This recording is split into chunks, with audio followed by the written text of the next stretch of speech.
everyone, it's Michelle Limatanian here, and today I'm going to show you how to make a box to hold card sets. I make a lot of card sets and I get frustrated when I can only fit 5 cards in one of those clear boxes because I have pop dots on them. So I sat down and figured out how to make a box to hold 10 cards plus with envelopes and lots of pop dots. So here is the first box that I made. I just wanted to show you that inside I have 10 of these cards with 10 envelopes. They're Hero Watts note cards and envelopes, and there are lots of pop dots on those flowers. It has a 2-inch depth, and I could probably still fit another 5 cards with envelopes inside the box. They're really simple to make, so let's go.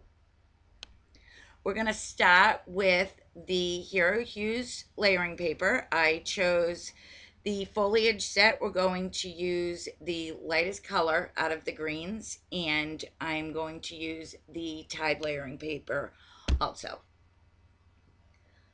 We're going to start with the cover of our box, and I'm using, I believe it's Celadon green. So you want to take the 8.5 by 11 sheet of paper and trim it down to 8 by 10. And then you want to score your paper at 2 inches all the way around. I am using my Fiskus trimmer to score on today because the base of the box has to be scored at 2 1/16 inches, and the Martha Stewart scoreboard doesn't do 1/16 of an inch. It only does 1/8 inch increments, and the Fiskus trimmer works just as well.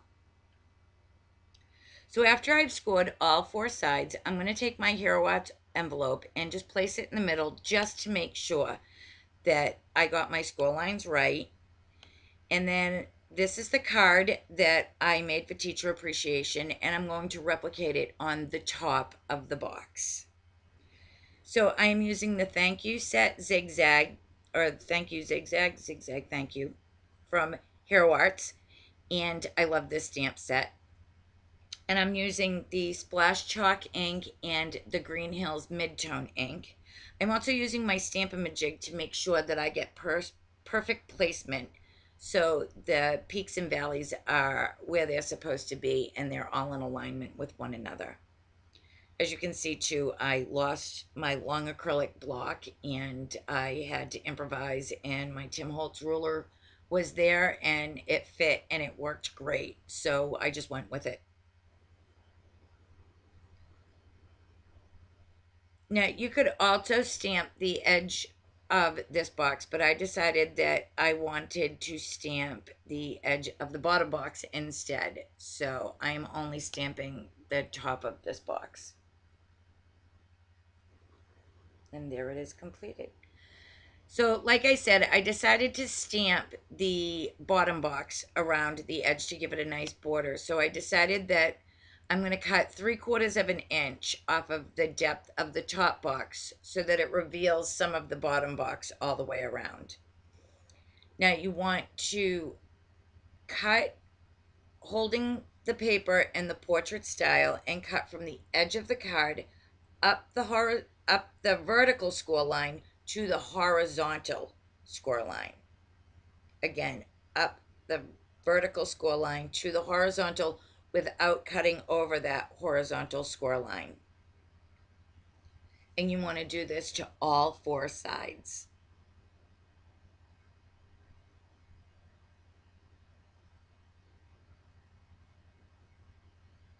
And next, I'm going to burnish the edges with my bone folder to make sure that I get really clean, crisp lines on my box. It just gives it a much better look, and just burnishing it real quick with the bone folder makes all the difference in my opinion. So now that I've done that, I'm going to open my box back up, and there are 4 corners or 4 squares in each corner, and I'm going to cover all 4 of those little squares with adhesive. You only want to cover just those 4 little squares. Don't go over the score lines.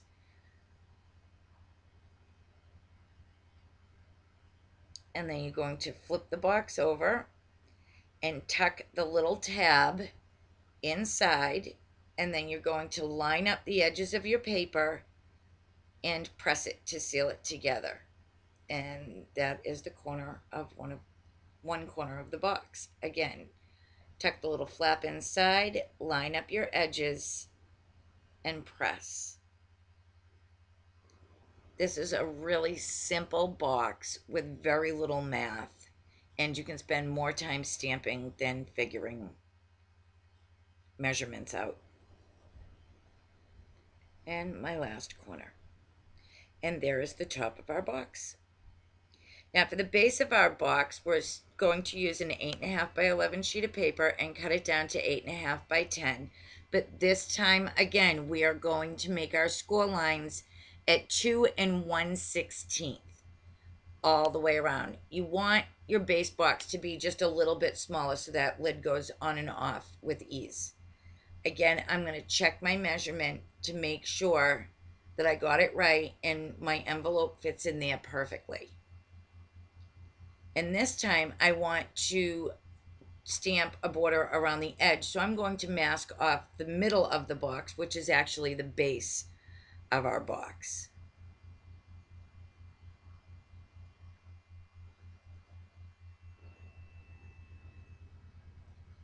And once I have that all masked off, I can stamp with my zigzag stamp. And again, I'm going to cut all my corners just like we did on the first box. Fill them with adhesive and burnish the edges really well.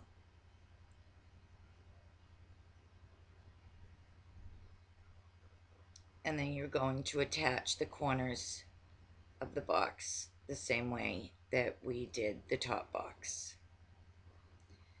Tuck the flap in, line up the edges, and press. And there's the base of your box.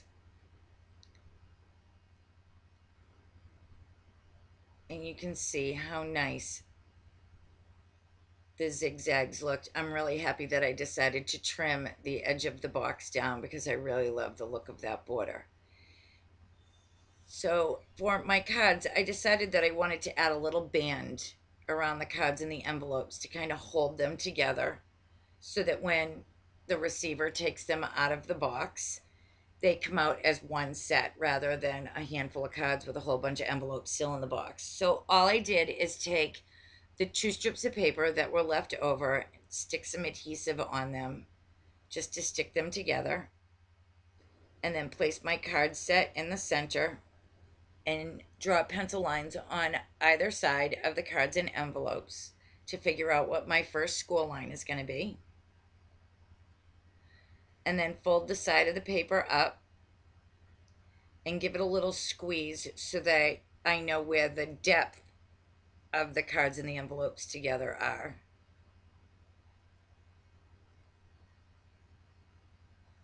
And then I'm just going to draw another little pencil line.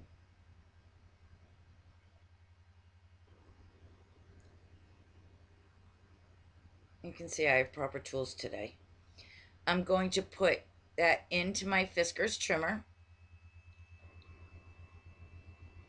and just make 4 score lines on the pencil lines that I drew. I'm going to place my cards back in the center, cut off the overhang,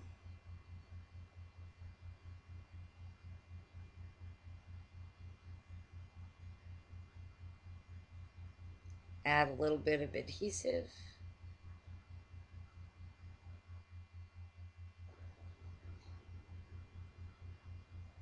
and it's done.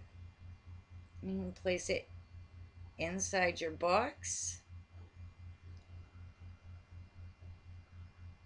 And you can see I could probably fit another set in there. You can embellish your box any way that you would like. And there's your completed box. For a PDF on how to make this same box with a window, please visit a blog named Hero. For additional information, please visit a blog named Hero.blogspot.com.